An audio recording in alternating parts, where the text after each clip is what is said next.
আসসালামু আলাইকুম প্রিয় বন্ধুরা, ভিডিওটা স্কিপ না করে পুরো ভিডিওটা দেখার জন্য অনুরোধ করা হলো। অবশ্যই ভিডিওটা সবাই দেখে কমেন্ট করে যাবেন ভিডিওটা কিরকম হয়।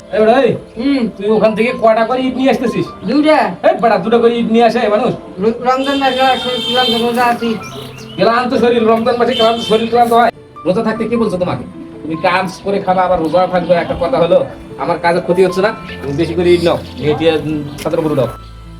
এই কোন জায়গায় নিবি? কাঁদে নাও আমি এখানে তুলে দিতেছি।